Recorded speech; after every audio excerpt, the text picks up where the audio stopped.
Welcome, everybody, to the Roots Podcast. I am your host, Sean Pitcher. Today, we actually have on our first double guests on the Roots Podcast today. Both of them come from Seton Hall. The first is R.J. Boergers. He is the Associate Professor in the Department of Athletic Training at Seton Hall. And we have Angelo Gingerelli, who is the Assistant Strength and Conditioning Coordinator at Seton Hall. Welcome, both of you, to the Roots Podcast. Thanks for having us, Sean. Thanks for having us.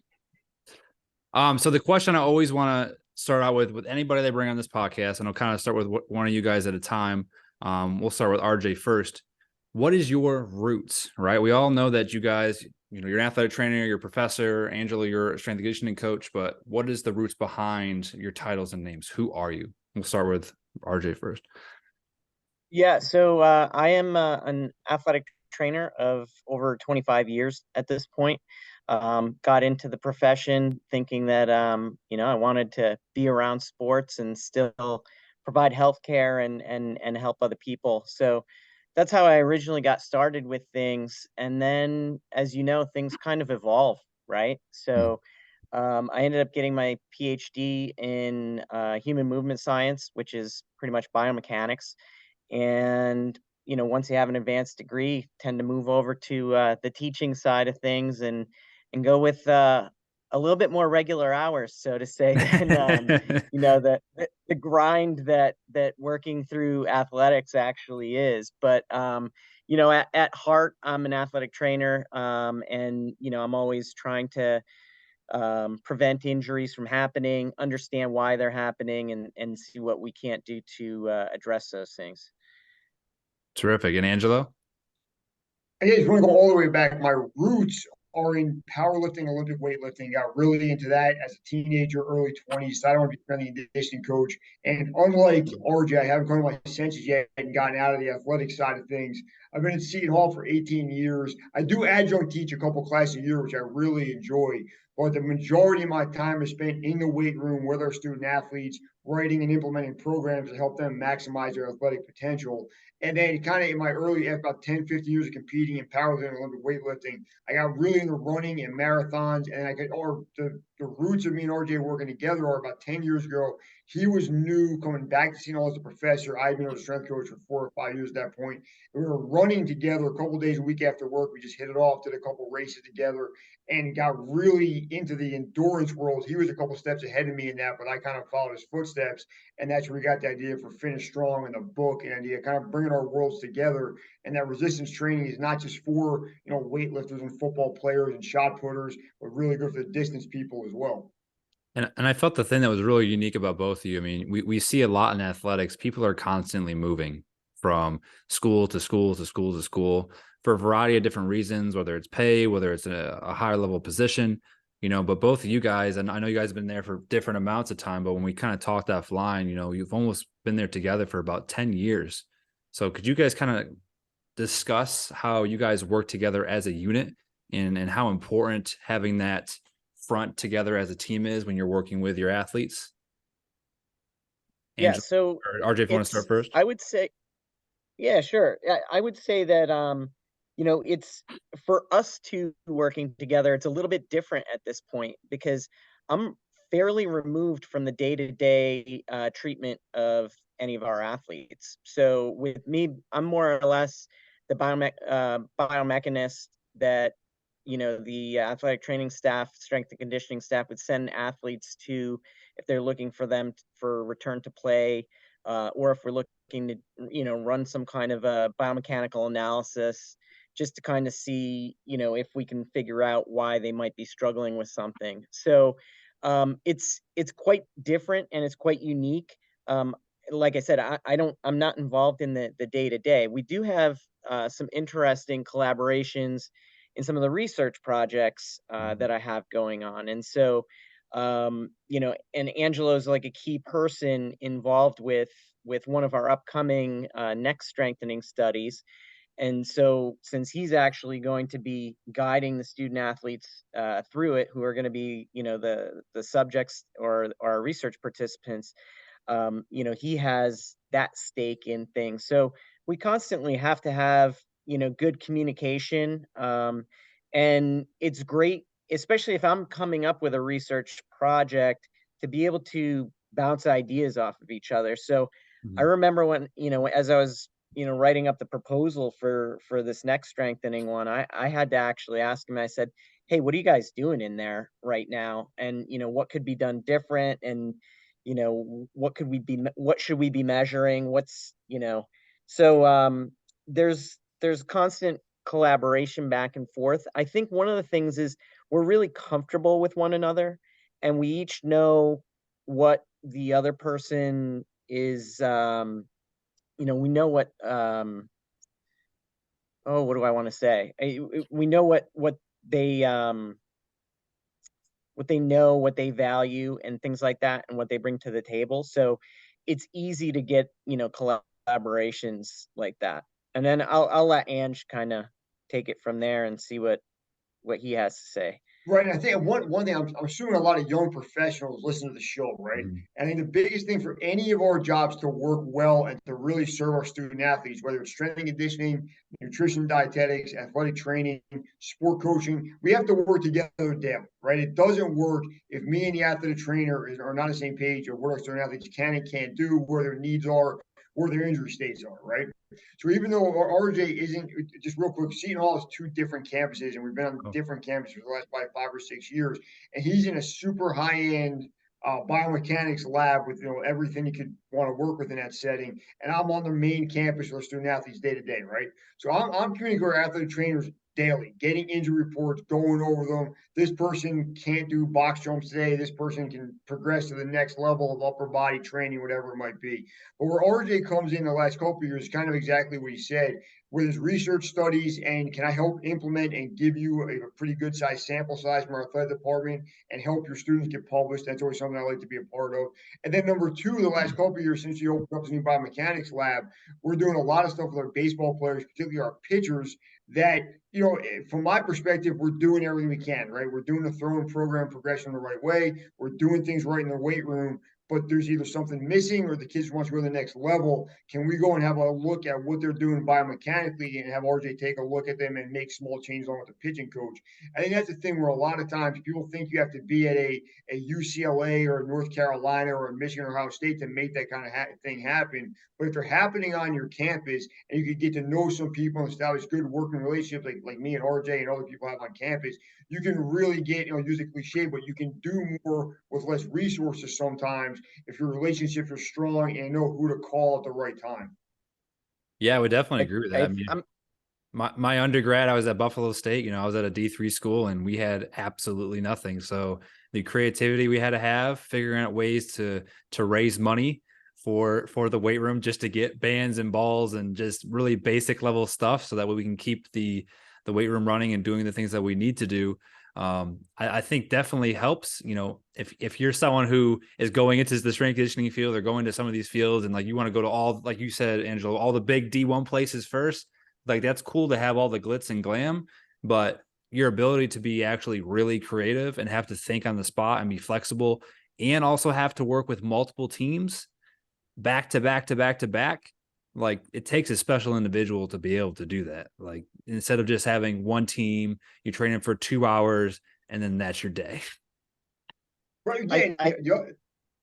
Go ahead, I RJ. was just going to say, I think what you're almost bringing up, Sean, is being resourceful, right? Yes. And you always got to take a look at who's around you, and as if you want to practice interprofessionally, it's important to know and understand what each of these different people bring to the table, develop a little bit of trust with them, and then start to bring them in and incorporate them, slowly. So I think that is one of the keys to kind of setting things up so that you can really run with it, and then actually kind of grow the program. Um, I'm fortunate in that I don't know if that there would be a ton of buy-in for someone that's doing biomechanical studies. I'm fortunate in that I was previously on the athletic training staff years ago at Seton Hall, so I actually know a bunch of the coaches already. So I already have that established relationship.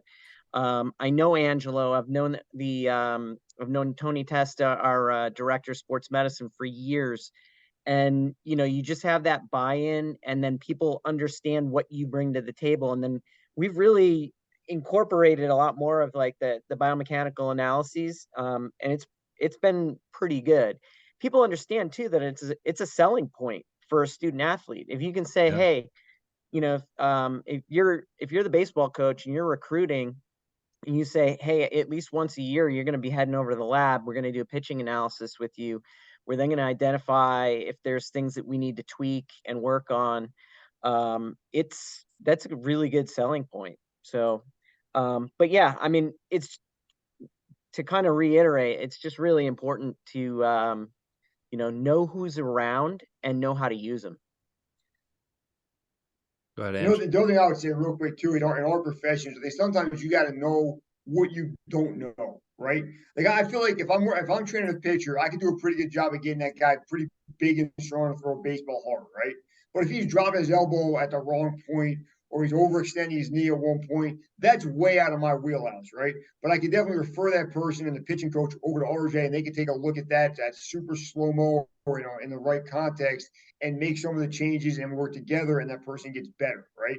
I think a lot of times in our profession, if you try to do things that you really don't know and overextend yourself, that's when you end up giving bad. Yeah, I always tell people as far as nutrition goes, I'll tell you, and I know some wide things, some kind of basic stuff, but beyond that, you really got to go to someone who knows the game, kind of like you do. Kind of like I know the weight room, RJ knows the training room. At some point, you want to find an expert and someone that can dive a little deeper in your specific case. Yeah, and that's like one of my big things is anytime I go somewhere new, I'm trying to visit any school possible, no matter what the level is. I don't care if it's D2, D3, pro level, NAIA, like whatever it is. I'm going to go meet those professionals and figure out like how they do stuff at that level, because you never know what type of information you're going to be able to bring to your own situation that may apply and actually may help you improve your processes and make you more efficient. And I liked what Yeah, RJ. Go ahead, Ange. no, I was gonna say we work in a weird profession, particularly me and Sean, but RJ falls a little bit too.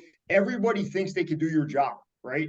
Everybody's worked out before. Everybody thinks they know how to eat. Every new injuries, if the injury is bad enough, people will generally listen to a sports medicine professional, right? But Mhm. bumps and bruises, like, I need to sit out for 3 days, or I pulled my quad, I need to ice it. Everybody thinks they know what to do in our professions, whereas in reality, there's 30 plus years of experience on the screen right now. I'm not saying you don't know your body well. You might, depending on your situation, but I think a lot of times you want to refer that to an expert and get a little better opinion than just what you think feels good or what you did in the past that may have worked well for you 20 years ago. You know what I mean? And take the stress off of yourself, right? Like if you're the strength and conditioning coach and you have these practitioners, you have an athletic trainer, you have sports psych, you have a dietitian, and you can delegate those tasks because they're the professional in that realm. And now you don't have to take that load on yourself because maybe you were the only one that was able to provide the information because there isn't somebody, or getting to know, like you said, the people around you at other colleges. And maybe you have a dietitian that's not at your school, but it's someone local that you could say like, hey, I can only take you this far with this, and you may have to contact this person. Having those resources and having those people, if they are available to you, and knowing how to contact them, and like both of you said, building relationships and trust so you can kind of delegate those tasks with everybody, is going to make everyone feel a lot better. Because if RJ, if you do a great job, and then Angela does a great job, and then let's say you had a dietitian, and they all three of us work together to help the athlete get to a common goal, and then all of us also communicate to each other to have a common front for the athlete, for that team, it's going to make a world of difference. Yeah, And definitely. And I don't know what it is, but I always feel like maybe it's like young professionals are really trying to prove themselves, so yeah, they think that they have to know everything, and they don't want to admit the things that they don't know, like what Angelo was mentioning, and they do take on too much. And it's something that comes with I guess with experience. You become more comfortable in your own skin, and you know what you don't know, and you're perfectly fine with farming that particular question out, or going and seeking some advice on something that you're really unfamiliar with. yeah. One of the strength coaches I worked with at ING Academy, his big thing was like, I'm the dumbest guy in the room. I'm going to come in, I'm going to listen to what everybody has to say. And he goes, a lot of the stuff I may or may not know, but he goes, I may take one thing away from that. And he goes, if I do, then I just got 1% better today, or I improve my skills or my toolbox of options that I could use with the athletes. So It doesn't matter what age you are. And if you are young, ask lots of questions and don't be afraid to give off tasks if you don't feel like you can do it. Because yeah, if you're coming in, you feel like you're a hot shot, but then you're just super overwhelmed and you can't do your job at the level that you need to for whatever your specific task is. People around you, your staff, your coaches, your players, like they're going to see your body language. They're going to see how you react. They're going to see what that looks like. And after a while, like you're not going to be the hot shot anymore because they're going to know like you can't handle all of these different rigors that are getting put at you. Stay in your lane, do what's asked of you, do that at a high level. And if you can't do something, you just got to ask for help. Or if you're in a situation where you don't have a lot of athletic trainer, you don't have a lot of strength conditioning coaches, how can you bring as much value to the program as possible to then hopefully show your athletic director or higher ups that you need more help because the rest of the teams are asking for it? Yeah, and asking for help that's all part of having a growth mindset, right? It's okay to not know everything. And just being honest with yourself and with others is probably the biggest, probably the most important thing that you could do. And if you know that, I need to learn a little bit more, I'm going to learn from somebody else, that can be the, often the best way. Absolutely. Now, not only you guys do you jointly work on research, you guys have also jointly worked on a book. Obviously, Angela mentioned that kind of very early on, called Finish Strong. And I know a lot of from us talking offline, the precedence there is, getting obviously endurance athletes to get in the weight room and resistance train on top of many other things that I know you guys are probably going to discuss here. But from both of your guys' standpoint, where did that passion come from to together write this book to get this out to, let's say, the athletic training, sports med, strength and conditioning community? It happened pretty organically. Back in the summer of 2018, we from probably 2011 or so until 2018, me and RJ were working on the same campus and running together probably between 1 and 3 days a week after work. And he would come in a weight room and lift. And we would just kind of talk about how in our endurance world, that wasn't happening nearly enough, right? He's the president of a pretty big triathlon club in New Jersey. I'm in the endurance world pretty heavily at the Jersey Shore. And we're talking about how many people are running, 70, 80 miles a week and doing zero resistance training, right? Mm-hmm. And then you look at even at a pretty young age, you go to high school cross country kids, and they're seeing overuse injuries, their bodies are breaking down. They're starting the season, in a pretty good place physically, and just ending just physically, mentally exhausted from the season, emaciated, lost a ton of body weight, chronically dehydrated.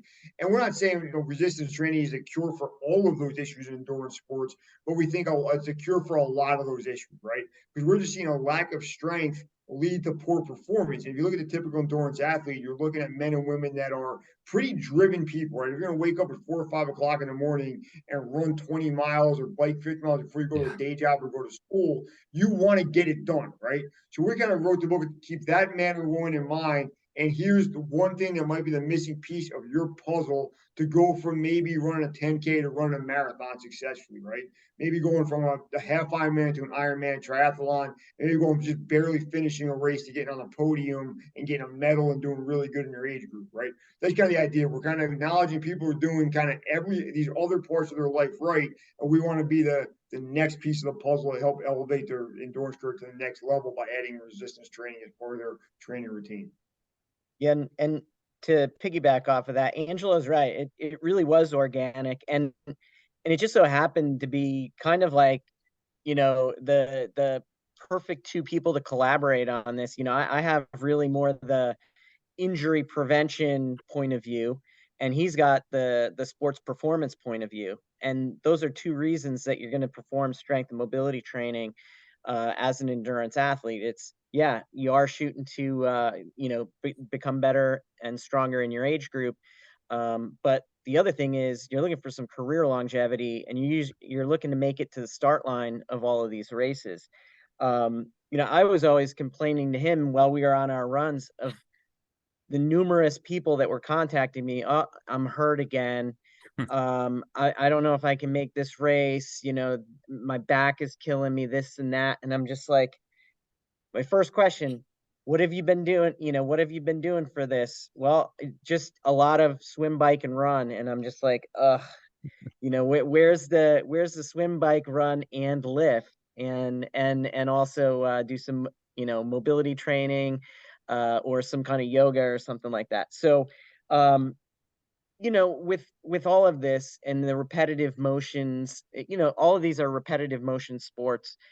And so eventually, without having some strength, people's biomechanics break down, right? And so uh, knees start to get into faulty positions, shoulders start to get in faulty positions for our swimmers, and then all of a sudden we start to have some of these injuries occurring and stuff like that. So um when we wrote the book, like, that was my main focus was like, God, I got to get these people so that they're not getting stuck having to go to physical therapy and waste half their life there. And then just try to get them stronger. And then Angelo, like I said, he had the goal of, man, I just want these people to get stronger, right? And I want them to improve in their age group, and hopefully we can get some people start podium and that kind of stuff. So yeah, it worked out. And we're pleased with the product, with the book and how it came out. How do we then create buy-in, compliance, or just in general change that culture and mindset, right? Because I'm sure you can tell me, but we're still probably seeing a lot of coaching pushing them just to do those three things and still exclude a lot of the mobility, nutrition, and strength and conditioning part. What have you guys done, or what are you guys seeing maybe some options with this next generation of people coming up, or even coaches that are still out there to try to change that mindset and thinking? I think the biggest thing, and this is something my profession has done incorrectly for the last 50 years, probably, right? We put strength over here and conditioning over here as for two completely different things, right? Mm. And that's kind of created an environment where most endurance athletes, if you're in like a lifelong endurance athlete, that means you did swimming cross country when you were a kid and just stayed with that all across your adult life, you may have never been really exposed to the weight room, right? Now, what that also means is if you're a strength and conditioning coach or personal trainer, you may have never really done a particular work with any endurance athletes. So it creates this divide and a knowledge gap between the two populations, right? So what we kind of did is we kind of want to meet our endurance athletes where they are now. Not start screaming at them, you got to come in and squat the house and deadlift 3 plates. Now, that if you can do that, great, right? It's great for you. But really, resistance training is using resistance you're comfortable with now and progressively overloading yourself to get a little bit stronger over any period of time, right? So if you start out with 10-pound dumbbells and next year you have 12-pound dumbbells, that's good for you. That's you're making progress, right? And what we kind of did is we took the endurance athlete model and broke it down into a yearly periodization where we kind of assigned different times of the year. So we kind of assigned an off season, a building a base, a peak mileage, and then a taper, and kind of wrote it in the language endurance athletes are already speaking, right? So you're competing a couple races a year. You probably have your big race, your A event that you want to really PR in every year. And we kind of gave you the tools to put your year together around that year and around that big event for the whole year, right?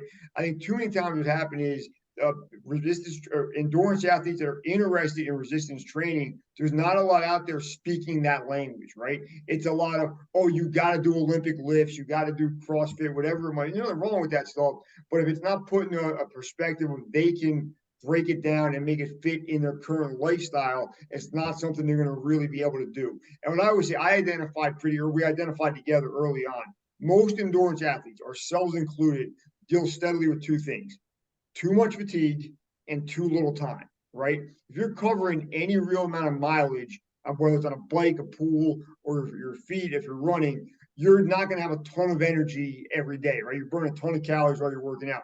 Can we put workouts together that allow you to maximize the energy of left of your endurance training to actually get stronger, make progress? And then we realize time was of the essence for everybody, because we're not really writing for professional endurance athletes. We're writing for the man or woman that's running early in the morning, then going to a day job, then taking care of their kids, then going home, or the student that's running early and then going to class all day and doing homework after. So can we get, 2 40-minute sessions a week and maximize your time in the gym or the weight room and get the most out of your time and the most out of your available energy after you do all that endurance training? Yeah, and so in addition to trying to speak their language and make sure that we're that they understand that we understand them as athletes. I think overall it's just you try to educate them, and then you basically take baby steps. So as a result of the book, I've been helping a triathlon coach that he coaches 30 athletes, and he said, "Hey, I don't know anything about this stuff." And this is what I love. Like, here's a guy with a growth mindset. I know nothing about strength and mobility work. You want to come on and help me, coach that part? And I said, sure.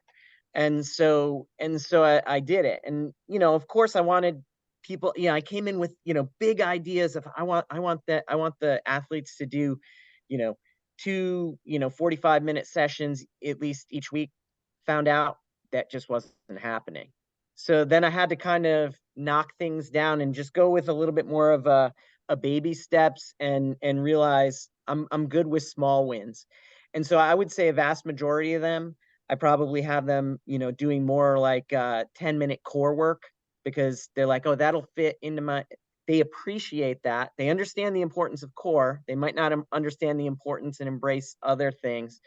And I said, you know what? If I can get them to do that, get them to do the mobility, then I'm good. And so a lot of it is just some compromise, and realize sometimes you got to work and just get those small wins. You might not be able to accomplish exactly what you think is going to be perfect, and you might have to just accept, something that a product that's a little bit less, a little bit more watered down. So And I think one thing too with the compliance and buy-in that we talked about a minute ago, a lot of times there might be baby steps into what you really want to get done, right? It might start with a core workout twice a week, then it leads into like 2 core workouts and 1 mobility session. Then we throw some, put some resistance training on, but it's bands and some light kettlebells.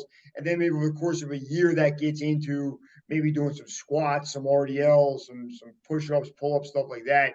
But just realize that, and with other endurance athletes, for the most part, they get kind of set in their ways, right? I'm a part. I every Monday I run 7 miles. It works for me. Every Tuesday I do 300s, whatever it might be, and I don't really want to deviate from that. Which, I think there's something to be said for people that are very confident in their training and like what they're doing. It makes them feel good. But also, I think at some point, if you're always doing the same thing, you can't question why you're not getting better, right? So at some point, we got to try some new stuff, and not saying change everything, but make some little changes and hopefully take that next step. And I like some key points you said there, right? We're moving away from talking at the athlete. We're moving away from just yelling and giving the athlete orders, right? I think that's what we saw for a long period of time. And with this generation coming up, first and foremost, that doesn't really work anymore. They don't want to be spoke to like that. And that's probably not going to put you in a position that's going to help you create buy-in, relationship, and trust with them. The second thing is, you guys honed on a lot, is their schedule. What is their current routine? What are they currently doing? And what are some small little additions that we can add to that current schedule and routine that they're doing right now? Can we hit small goals? Are they then getting some benefits from that? And then, like you said, Ange, we're able to kind of keep adding layers or levels to what they're doing, and they're continuously seeing improvement. Maybe their injury risk is down, they're running faster, they feel better, right? And now we got them hooked and locked in, and they're just going to keep, hopefully continuously keep coming back for more, asking questions. And what are other tools that I could add to what you guys have already given me to continue to keep on this pace? Because once an athlete feels better energy, once an athlete feels better performance, or their strength, power, and speed improves, like that's kind of my big 3 I use in my athletes a lot when I ask them how they're feeling. And those are either sustaining or moving in the direction of their goals. Then for the most part, you typically have them pretty locked in. And that helps you for a lot of the things that you want to do for long term. And if there's teammates you're having a really tough time with, right, that you as a coach or you as a practitioner are getting across, and you're able to lock in a couple athletes that are bought into what you've done, now you're maybe getting the athletes to speak for you, to say, hey, like, you should definitely do this or buy into this because this is how this has helped me. And sometimes that athlete to athlete interaction can make a way bigger difference than even what we could ever say. I would definitely agree. I would definitely agree with that. And the other thing, I think, from my perspective, that it's a little bit cliche, but it's true. Relationships are super important, right? I think if you're a strength coach or any of our jobs, and you don't know a little bit about every kid, where they're from, what their major is, what a good time for them is in a race, or I saw you ran 21:40, that's good one for you, whatever it is. Mhm. It's really hard for them to take anything else you say seriously, right? So at Seton Hall with 250 student athletes, I pride myself on knowing a lot about each kid. So when they come in the weight room, it's not just, all right, today we're doing squat, bench, deadlift, clean, whatever it is. It's, hey, how's that chemistry test? I heard, I saw your mom at the game the other day. How's she doing this trip? How'd they get home safe or whatever it is? Because we have a unique job on campus. A lot of us have back, three of us have background in college athletics. So I'm not saying we got to be their friends, but we're part of their support system, right? Yep. And I think the cliche was used is a lot of strength coaches are happy when they break a kid, get a kid to give up, get a kid to wave the white flag, get a kid to quit the team sometimes. And my thing is when a student athlete, it doesn't work out, it's a straw broke the camel's back somewhere, right? Too many strength coaches want to be that straw. I want to help the camel's back get stronger, right? I want to help that kid, man or woman, get better over 4 years, have a great career, and want to shake my hand and thank me for it at the end, not walk out hating me when they graduate. Yeah, like my big thing is what environment did the kid come from in the first place? Right? Maybe they're not acting or reacting or doing the things you want because of the upbringing and the support that they had, and they don't have the skills, or they just don't know how to act or do things at that level. So it's your job as a practitioner to teach and educate them how to do it. And even though you like another teammate may think it's stupid, you're looking at them, you're like, why do they not know this already? It's because a lot of them just don't know.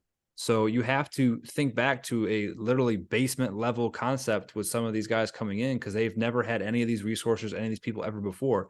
Obviously, you go to some of these huge places, they have all the resources. And sometimes you may just have, let's say, a strength coach and athletic trainer. But if that person came from a high school where they had nothing and now they have something, and now people are trying to hold them accountable and keep them on a schedule and keep them on a routine. They've never had to do that their entire lives, right? That's going to be a different stressor for them because they're not used to doing that. So to like get on them and not get to know them first is going to make it hard for them to adapt and want to buy in essentially. So kind of one of the final questions I want to wrap up because time's kind of winding down here is, have you brought this concept with the book to a conference? And I know we've talked about this offline too, as well as, we see kind of a lot of these conferences in their styles, right? We have the strength conference, we have the athletic trainer conference, we have the nutrition conference, but we don't always see collaboration where practitioners are going to other people's conferences, right? And speaking in a way where those practitioners can understand what you're saying so they can apply it based on their setting. Could you guys talk a little bit about that? Well, I mean, to answer your first question was, have we taken it to a conference? I know that Angelo has presented on the book at multiple conferences. We haven't done anything together. It's tricky, and in some of our chat offline prior to doing the podcast here, I think we had discussed that not all the conferences have the ability, or they don't have the sessions available with a multidisciplinary team to talk, which is kind of weird. I'd say my favorite conference to go to is the American College of Sports Medicine because it is so diverse. Mm-hmm. I go to the athletic training conference and it's just not very diverse. I'm getting, all of the speakers are either an athletic trainer or some kind of an orthopedic physician. So it's hard to get that. And I don't know why. I would love to see more sessions where they are multidisciplinary in nature. I'm not sure what Angelo has to say on that, but I do know that he's the NSCA rep for the state of New Jersey and puts on conferences, and I know that he welcomes a format like that. Yeah. So I presented the book at a bunch of conferences, and then probably as part of the result of that, I was elected the New Jersey State Director of the NSCA last year, right? So I put on two pretty big events in New Jersey since I got the position, and I go into it with the goal of I want to have these boxes checked, right? So for me, I think we're gonna have 6 speakers. I want to have 2 or 3 high school, college, or pro strength and conditioning coaches speaking, right? And then I want to cover the nutrition side of things, the tech side of things, GPS and force plates and stuff like that, you got to be having that conversation now. And then the tactical world is a very big thing with the NSCA right now, as far as firemen, police officers, or military men and women. And trying to cover that and address that. And the last thing I want to try to address every conference is the business of what we do, right?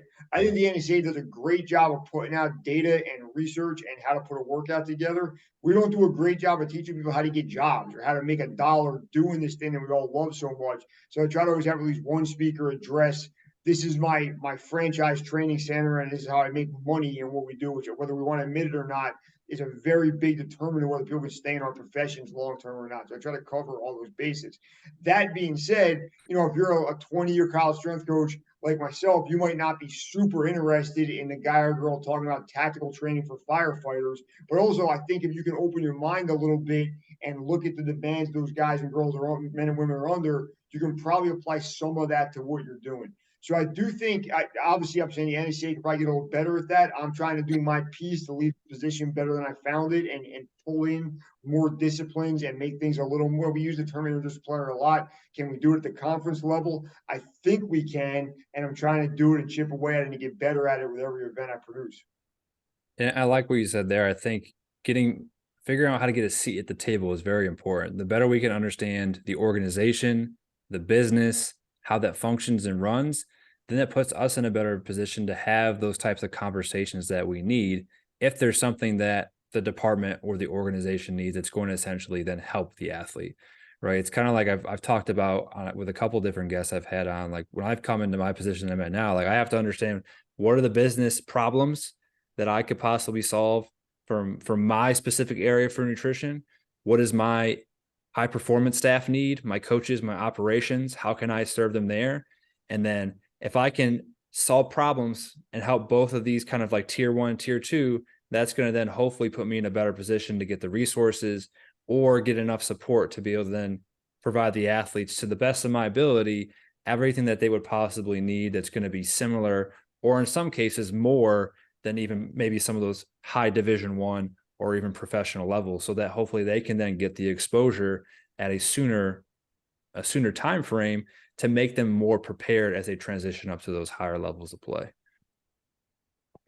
But really appreciate both of you guys for coming on. I know there's several other things that we can definitely discuss. So there may be a part 2 here. We talk about having you guys both come on later. I know there's a lot on the injury, return to play, work-life balance that we wanted to go through.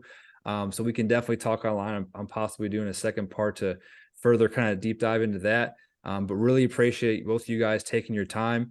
I think a lot of practitioners are going to appreciate this episode. Just it sees 3 different practitioners talking together, talking shop, and figuring out how we can work together to, again, at the end of the day, our overall goal is to best serve the athlete. And that's what we're all here for. And that's what we're all trying to do is just make them a better human being and put them in a better position so they can be a better athlete as they progress through. Sounds good, man. Thank you very much. Thanks again for having us. It was a pleasure.